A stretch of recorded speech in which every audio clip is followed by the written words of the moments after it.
sa komunidad at sa Panimalay. Hindi enough na inahatag mo lang, no? So, yes, we do that. We do house to house.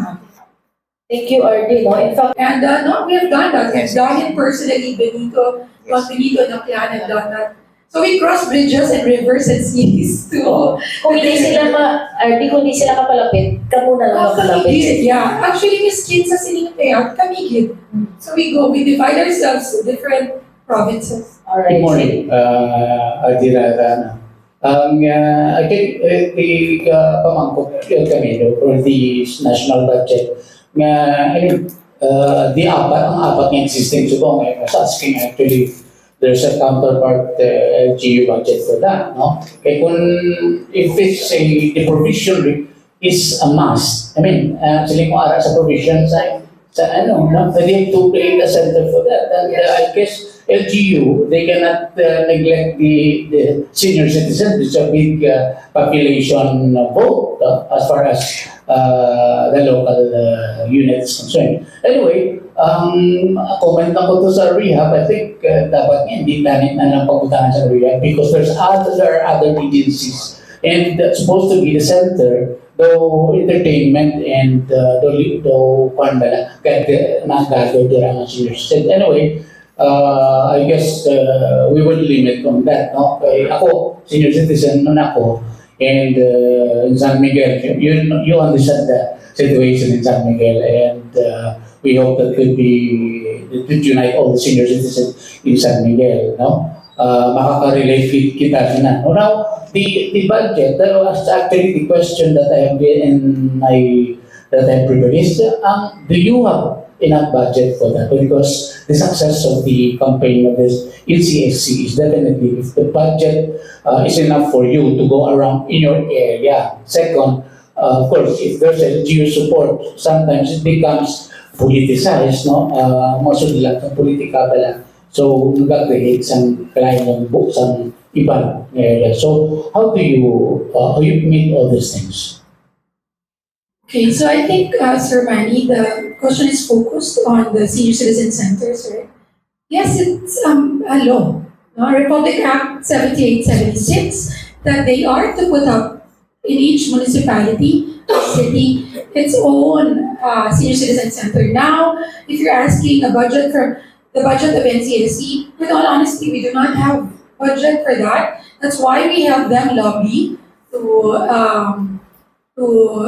the representative of the party list, no, for senior citizen. Excuse me, just to clarify, I was referring actually to the budget. Saan in your budget sa agency? Not the Okay. putting up of the centers. Okay, Sir Manny, with all honesty, again, it's very limited, really, since it's new. And true enough, we collaborate with other agencies and LGUs. For instance, we have just enough, no, to have a celebration or a training or two for each province for the entire year, no? And for the rest, they will then be collaborate sa ila. Again, may lahi kita na nagamandi sa tagsa-tagsa kayan siya mag-set aside or ma-allocate sa fondo mga 0.5% sa ila total budget para sa senior citizens, 0.5 para sa persons with disabilities, kaya marginalized sector sila. So, kung lang tawon mo lang, no, dikit makayanan sa budget sa bugos na tuig sa NCSC, ang tanan uyo nato matabo or ihatag sa ila. That's why aliman kami matingog man sa senior citizens sa ila tagsa-tagsa kay LGU. We talk to their leaders and really tell them, lay down the laws that support these seniors na dapat may amugid sini kag tani masunod ki.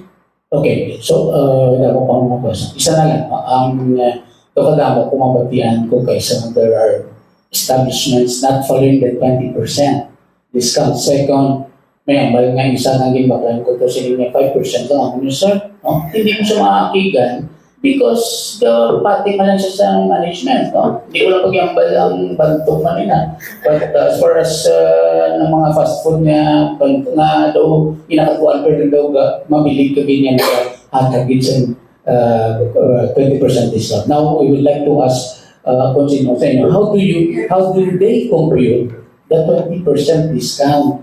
That second question, and second last question, those who are not, like otherwise in case na nakita ko nga daw, sample case na ginakop o anong proseso kung i-report mo ang those who are not following the para yung 20% discount for the senior citizens. Sige, Sir Manny, kung 80 years old, dapat to ay nag-fast food, Sir Manny. Kidding aside. Kidding aside. Yes, I do. Yeah, Ms. Max, I'd like to answer that. No?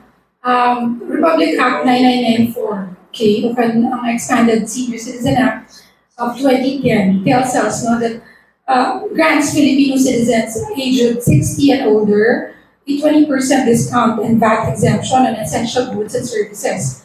No, so, ang 5% yara siya sa utilities, free medical services for indigents, and a monthly stipend. So, ang 20%, dito siya ka-fall sa mga restaurants again. Actually, naka-initial talks na ko sa mga presidente, sa mga restaurants, mga hotels. I'd like to meet them, no? The owners, and really reiterate on this law.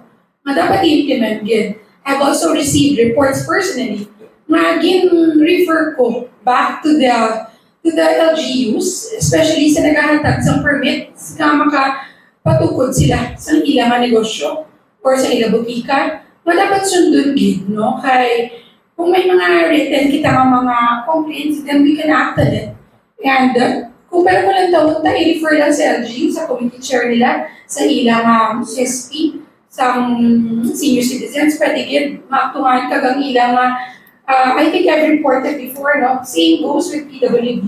Naging pasaragin temporarily kung hindi nila masunod, tugin sanction gin.